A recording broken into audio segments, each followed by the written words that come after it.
Religion is an interesting word. Obviously, it's a word that is referred to or considered on Sundays or Sabbath days across the land. Quite often a person will say, "I'm into religion." What does he mean by this? We've tended to think that religion is something that you study, something that's separate and apart from life. But it seems to me that true religion is not a thing. It's not even a set of creeds.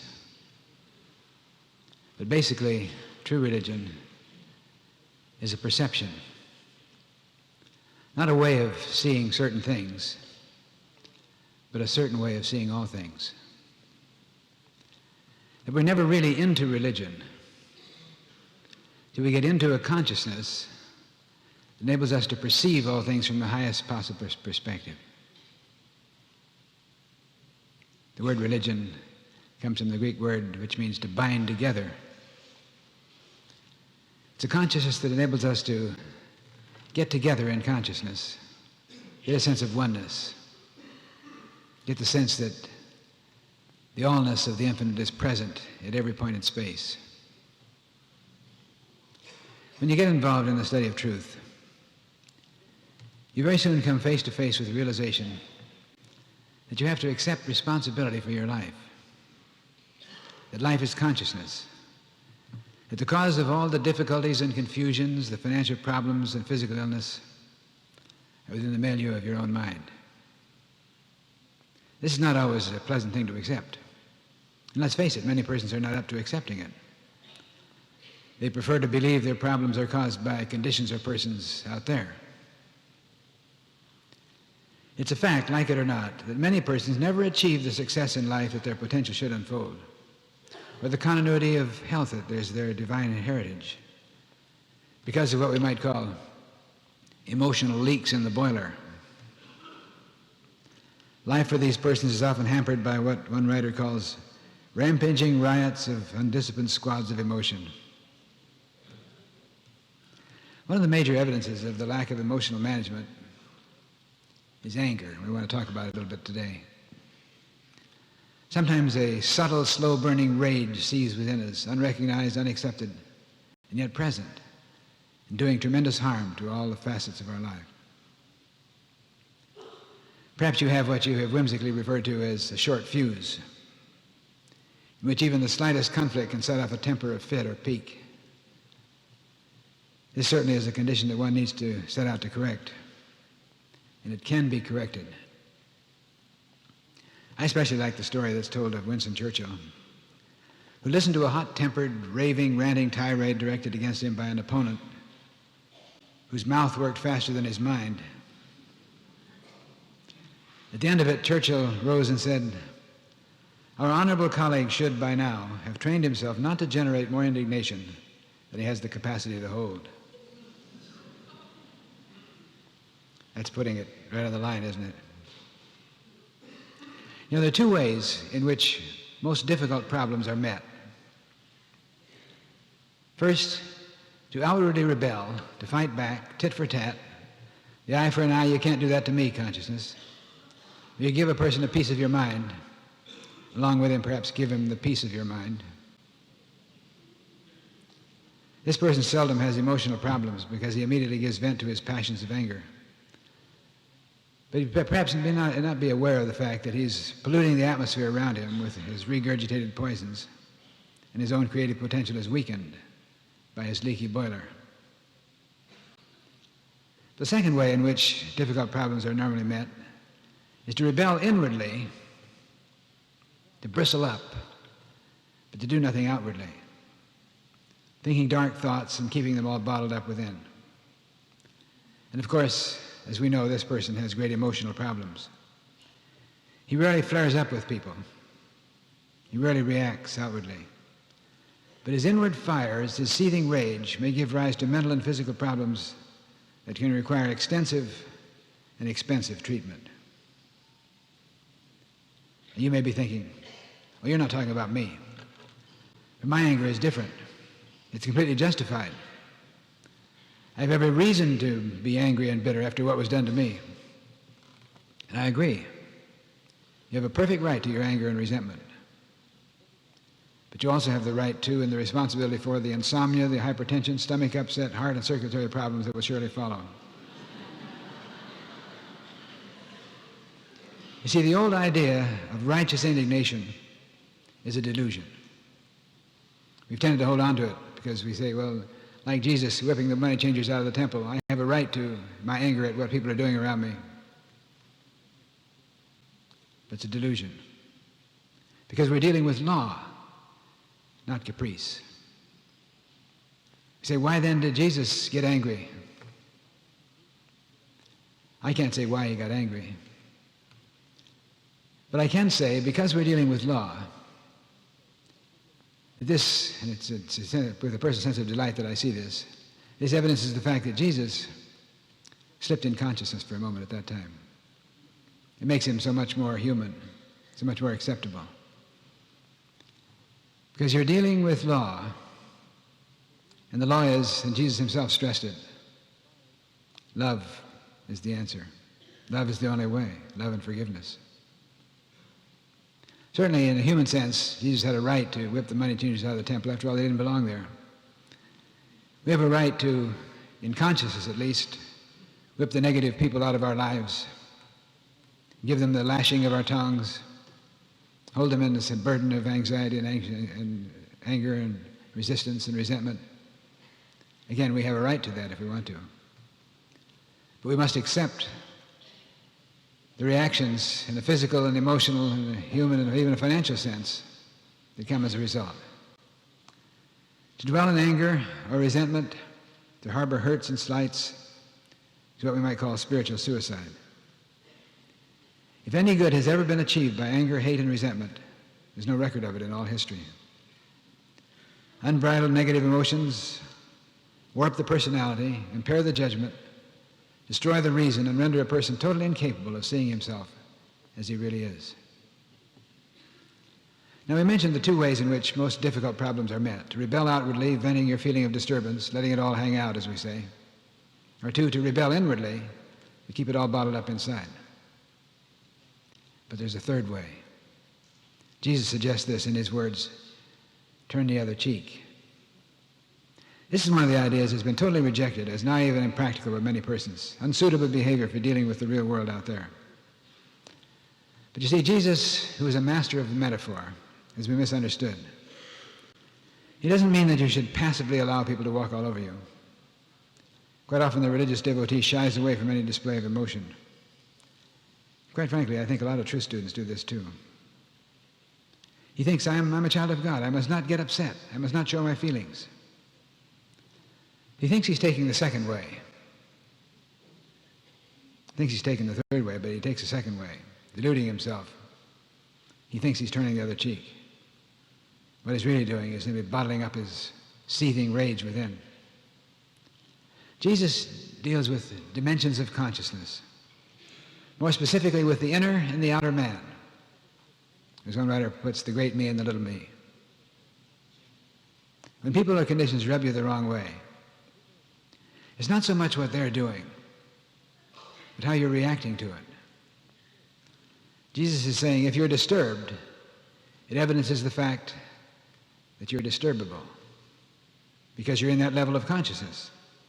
So turn to the other level of consciousness. Turn to the deeper part of your nature, to the big me, to the greater self, to the Christ within, the Christ way of love and non-resistance. It is always a potential within you. It's always an option, which so often we refuse to take. This comes from a conscious commitment to take charge of your life, thinking and feeling what you desire to think and feel, not reacting negatively, letting other persons and conditions determine how you're going to think and feel or act. You won't get far in any day before you hear the expression, perhaps if you'll admit it to yourself, even say it yourself, the expression, he makes me so mad. You ever heard that? Of course, you're a good true student, so you never said it. Wise indeed is the person who makes the discovery that no one can make you upset or angry, ever. No one can ever make you upset or angry, ever. Yet any person may provide you with an excellent opportunity to get upset if that's the way you choose to deal with the situation. Take a good look at that. Because so often we justify our upset. Of course I'm upset. Look what happened. Look what he did. Look what they said. No one, no condition, no situation can ever make you upset or angry. But any of these things can provide you with an excellent opportunity to get upset if you have a tendency or a habit of dealing with things in that way, but you can deal with them another way. So it's good to face up to the anger or resentment and get it out where you can acknowledge it and deal with it. But always from the standpoint, not why did he do that? Why is he disturbing me? Why am I disturbed? Why am I upset? Very simply, you're disturbed because you've slipped in consciousness. The need is to turn the other cheek. Turn to the other side of your nature. Let the momentary explosion, the momentary flushing of the face, rising of your blood pressure, be a reminder to you, almost as a red light signal flashing on the board before you. You better get yourself in consciousness, stabilized. So in a way, in a very real sense, if a person becomes really committed to the quest for truth and self-realization, whenever anyone causes you, or seems to cause you upset, instead of reacting negatively against him, you could, even though it seems like a St. Francis of Assisi consciousness, thank you very much, because you've helped me to see that I'm out of tune. So now I can get back in tune, because if I don't get back in tune, this little blow-up that's happening right now will simply exaggerate and continue, amplify, until it gets to a situation where it's very hard to control. So face up to the resentment, the anger. Look at it. Why am I disturbed? Turn the other cheek. Turn to the Christ consciousness, to the sense of love and non-resistance.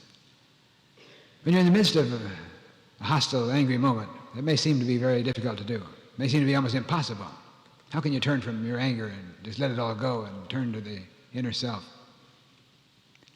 You can do it if you practice it, if you work at it. If you understand the problems involved, you'll very definitely make an effort to do this.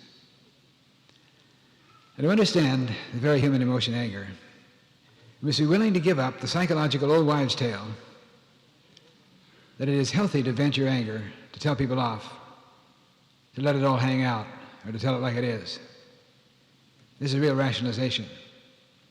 But I'm just following good mental health. I'm letting it go. I'm getting it off my chest. Unfortunately, the tell it like it is usually is expressed in an outburst liberally spiked with 4-letter words. Simply an excuse for weakness. Carol Travis, in her book Anger, the Misunderstood Emotion, challenges the popular belief that suppressed anger is dangerous to health. She says that blowing your top can be far more damaging than keeping your cool. There's a study conducted at the University of Michigan School of Public Health which measured the effects of anger expression and anger suppression and cool reflection on blood pressure. And the report pointed thumbs down on hotheads. According to Ernest Harburg, the chief investigator, the people who kept their cool, who acknowledged that anger were not only openly hostile, verbally or physically, had lower blood pressure than people who either bottled up their anger or became openly hostile. Again, in her book, Carol Travis says, expressing your anger makes you angrier, solidifies an angry attitude, and establishes a hostile habit. She says that if you keep quiet about momentary irritations and distract yourself with pleasant activity until your fury simmers down, chances are you will feel better and feel better faster than if you let yourself go in a shouting match. I've said many times over, hitting the ceiling is no way to get up in the world.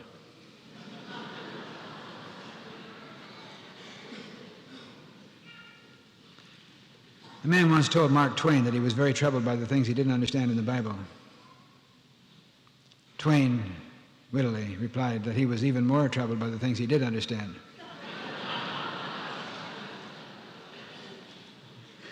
You may be troubled by Jesus' words, forgive and you'll be forgiven. Love your enemies and pray for those who despitefully use you. You may find yourself saying, what? Pray for that so-and-so? It's not always too happy a thought to be told that you must let go of all anger and indignation, no matter how justified it may seem to be. Peter went through this. Remember, he asked Jesus, "Master, how often shall I forgive? Until 7 times?" Jesus replied, "I say unto you, until 70 times 7. In other words, what he was saying is, perpetually, always, not just sometimes. It must be an attitude that transcends the offense. Peter could have been saying, and I'm sure we agree with it at times, but you just can't go around forgiving everyone. How much can a person take? My answer to that is, don't take it. You don't have to take it. Let it go. Turn the other cheek. But you see, Jesus lifts it to the level of principle rather than the level of emotion. It's simply that if you want light in the room, you have to turn on the light. If you refuse to open the switch, you sit in the darkness of your own choosing. In other words, turn on the light, let go of the bitterness, not so much because your enemy deserves to be forgiven. That's to miss the whole idea. We're not talking about him. It's because you need the release that comes through forgiveness. You need the healing unity that only right thinking can bring. To indulge in the bitterness or the rancor or the upset will always do harm to you. And we're thinking about you. Forget about the other person. Forgiveness is normally thought of as a pious act engaged in with a Sunday school moralism. Actually, it's a vital safety valve that not only diffuses the anger and resentment, but which reestablishes you on the path of truth and wholeness. Just imagine, if you can, what life would be like if the troubles and squabbles and the differences of your life were carried over from day to day without the leaven of forgiveness, just accumulated. All the difficulties and all the angers, all the fits of pique that you've ever experienced in your life, all in a knapsack on your back. The awful weight of woe and hate and condemnation would soon annihilate your very being. Or if you're seething with an inner rage, can't you see that it's not the wrong done to you that has caused it? It's because you haven't been able to let go and let flow, let the love flow process flow in. A man was cheated out of a great deal of money many years ago by a partner who himself went bankrupt sometime later. Now the errant partner met his problem, searched himself for answers, saw the emptiness of his values, changed his whole self-image, altered his way of thinking, completely rebuilt his life and became a new person. Eventually he went on to become extremely successful both in wealth and happiness. Now the man who'd been cheated had lived in this same period of about 20 years in anger and bitterness. He spent time every day stewing in his juices, as we say. He couldn't let this go. It was even doubly painful as he watched his former partner's reformation and success. He kept saying, how come? Why? After what he did to me. He gets all this good and I get nothing. Now I might say that the former partner has made many efforts to make recompense for his earlier act and to repay the partner completely. But the cheated one refuses to forgive or to accept the payment. Now where's the problem? The cheating partner has since been healed, but the cheated partner has been cheating himself, carrying the burden of anger through 20 years of self-induced hell. It's important to see these side by side because so often we find ourselves feeling sympathetic toward the cheated one. But if we can separate the experiences of our life from the people involved and see what we're doing to ourselves, it's not what his partner did to him, but what he's been doing to himself for 20 years of his life. We're dealing with law, not caprice. Apply this situation in your life. Maybe the basis for some grudge that you hold against someone or some group of people for something done or left undone. The important thing is let it pass. Life goes on. There's so much to be done.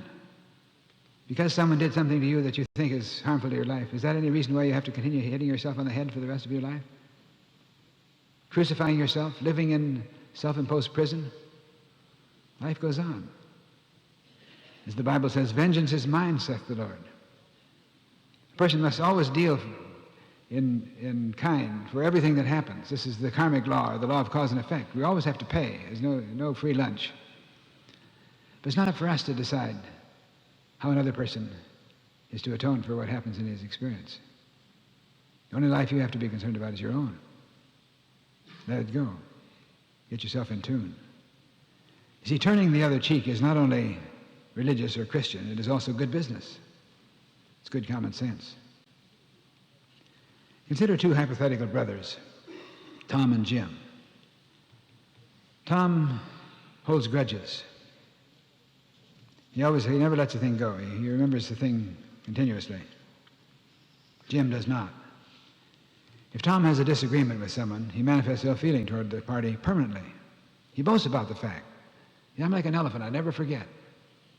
He holds on to things, holds them to his chest closely. If Jim clashes with another person, he may speak his mind with reservation. Then he proceeds to forget about the unpleasant thing. To him it is water under the bridge. The affair is closed. There's no lingering anger or resentment whatsoever. Of course, he has many friends. He's a happy person. He's successful in business. He has a harmonious life. On the other hand, Tom has a sour disposition. He has few friends. He has a terrible time making ends meet in life. He really believes he's unlucky. He believes he's being picked on. It would be hard for him to accept Shakespeare's words, "The fault is not in our stars, but in ourselves, that we're underlings." See, holding grudges is a bad mental habit. Some people will openly say, as Tom would say, "Okay, I hold grudges. It's not easy for me to forgive. It's just the way I am." They believe it. But it's not the way they are. It's the way they habitually identify themselves. It's a complex that needs to be changed and can be. One should never tolerate this type of thing in his consciousness if he's really serious about his quest for truth. Get to work on it. It can be changed. If you look honestly at yourself and know that you're really a spiritual being with the power to express love in all situations, keep working at it. Keep trying. Go a little farther every time. Pick yourself up, dust yourself off, and go forward. Let's consider what we might call a simple formula for diffusing anger and resentment.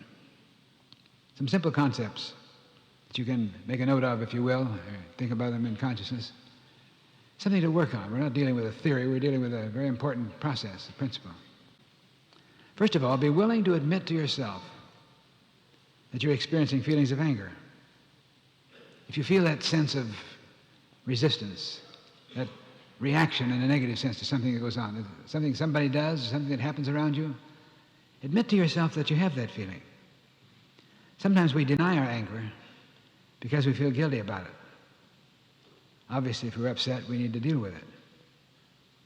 Very often a true student, again, refuses to accept this. He will say, "I'm not angry. I'm upset. I'm really not. I'm not angry. You understand? I'm not angry." All the while covering up this seething rage within himself. Be willing to admit it to yourself. Secondly, take responsibility for your mind.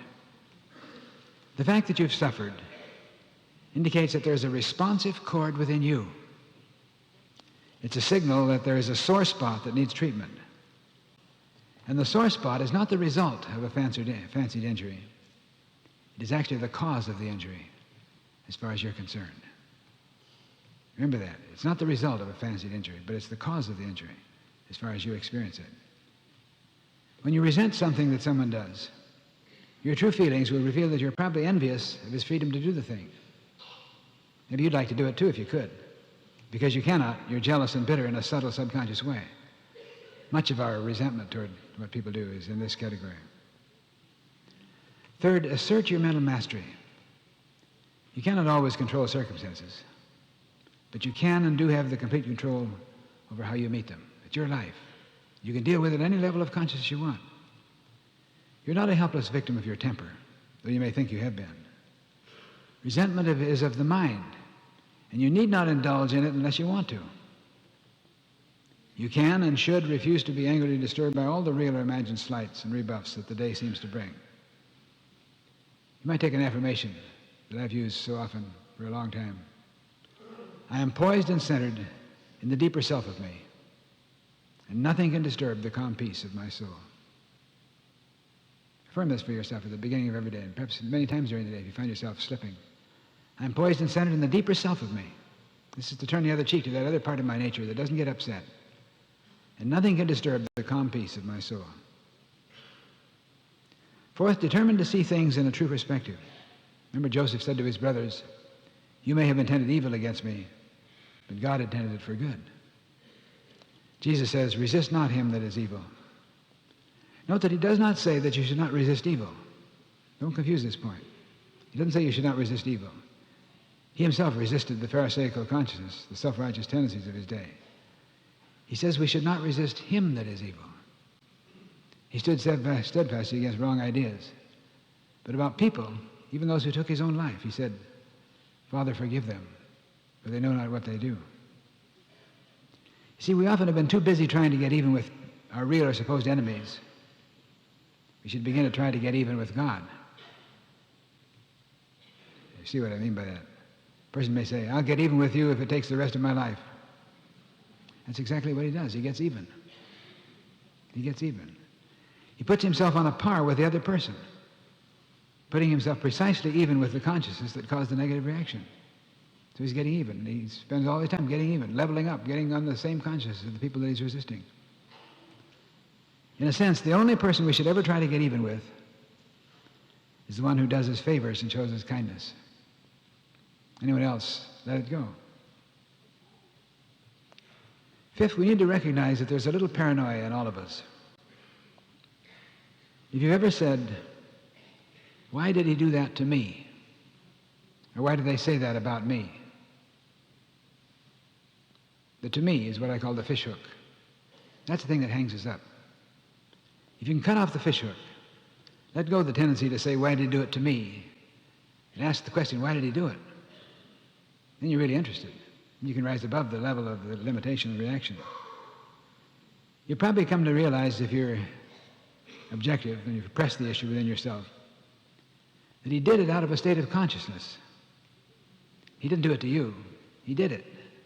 Something in himself caused it to come forth in this way. You happened to be in the way. You became the convenient subject. So ask yourself, again, without the fishhook of "to me," why did he do it? Take time to really analyze his life from your perspective. Be willing to let yourself believe that perhaps his behavior was caused by his upsets because he has trouble with his work, he had difficulties in his home, his finances, his health problems. Be willing to accept the fact that somehow there's something in him that's bugging him. I don't have to let him bug me, but he's bugging himself because of this negative feeling in his life. So then turn away from the "why did he do it to me?" and put emphasis upon the "why am I disturbed? Why did I let the 'to me' hang me up? Why can't I forget it and walk on?" If you press the issue and really search yourself, you'll find that there are a lot of interesting things about yourself that you didn't know. That his seeming negative emotions and negative actions that you think caused you to be upset are basically revealing something in yourself that you need to understand about yourself. And the best way to deal with that is get involved seriously in the idea of forgiveness. This is the sixth point. Forgive. You'll find yourself coming back to love. See, love is the inherent nature of all of us. We're all in love, but we lose the consciousness of it. Love is not something that people give you or that you give to people. It's a divine flow from within yourself, which we frustrate and turn off. So forgiveness is a means of letting go of the person, letting go of the situation, and coming back to love. Letting love you. This is the basis of all relationship. And you may recall, when you get yourself back in the thought of love, you may recall that you really care about this person, which may be why his behavior hurt so much in the first place. You're able to see that.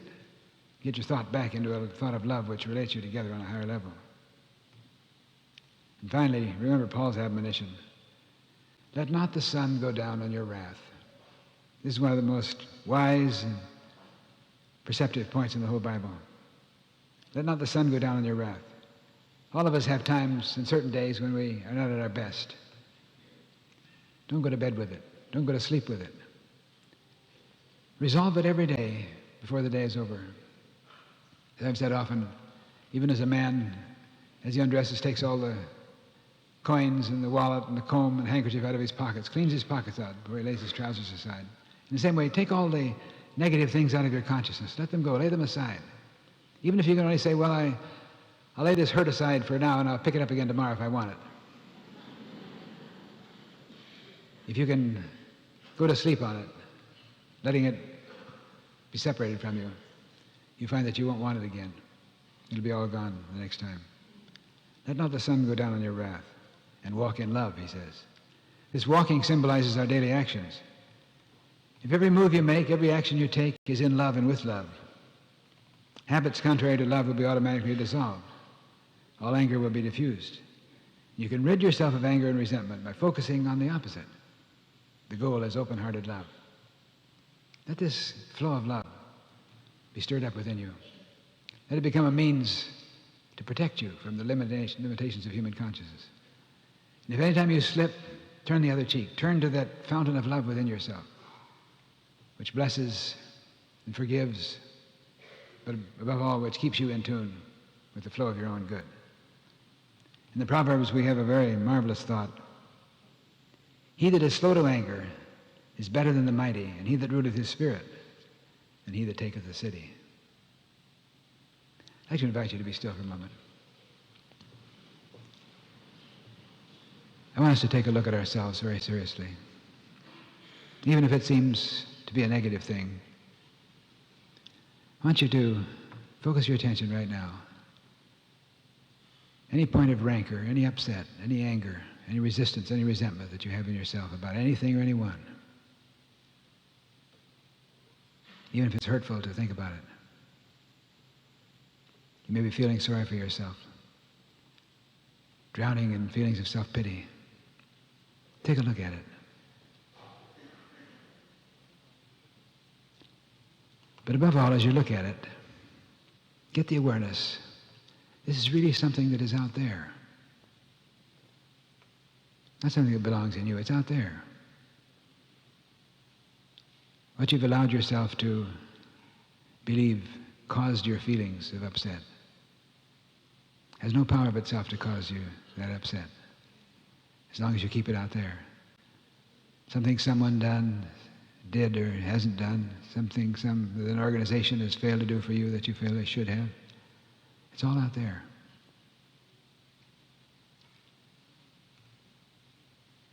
For a moment, as you leave it all out there, turn within yourself. Center your attention on that fountain of love which is yours as a spiritual being. Let that love process flow through your whole nature, healing your wounds, dissolving your hurts, diffusing your angers.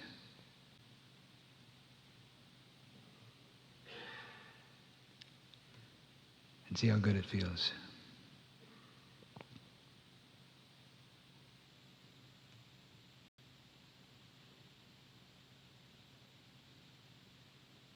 Remember, there's a tremendous force within you, great enough to keep you in perfect peace, if you can just keep yourself centered in this consciousness.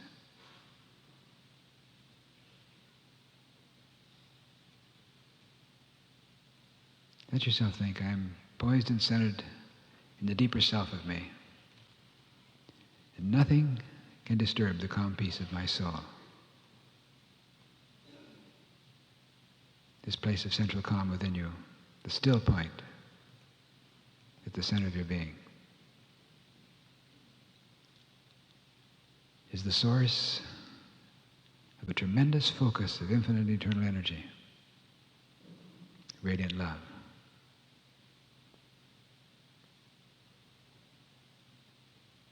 A force that is great enough not only to bring peace to your mind, but enable you to send forth this blessing to the persons and the situations out there may have seemed to be troubling to your life.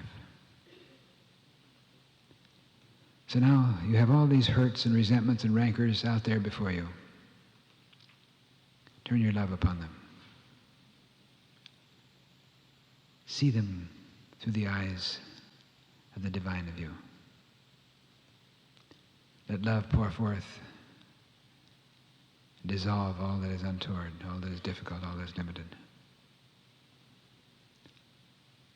Like water pouring upon the flames, and the searing flames, the raging fire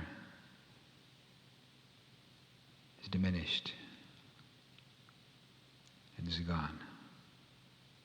Not even a flickering ember remains. So let it go. And let your love flow forth beyond this to all the persons and organizations that you feel have been a part of that which gave rise to your hurt and your animosity and your anger. Let this love go forth in a true spirit of forgiveness. Not something that you're making yourself do because it's a nice religious thing to do, but something which is a key to your own therapy. Pray for those who despitefully use you, said Jesus. Not that they deserve it, but you deserve the consciousness of expressing it. So bless them, love them. As Jesus said, forgive them, for they know not what they do. Let them go. They no longer have any power to cause you anger or upset. You're free. Praise God, you're free. Whisper that to yourself. I'm free. Praise God, I'm free.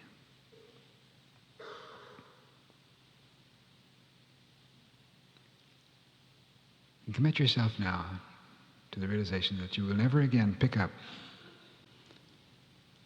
these limitations of consciousness that you've set out before you, that you've consumed in flames, that you've dissolved into nothingness. You're free. Praise God, you're free. And we know that you'll go forth this day on a new level of awareness, thinking and acting from the deeper self of you, from the other side of your being.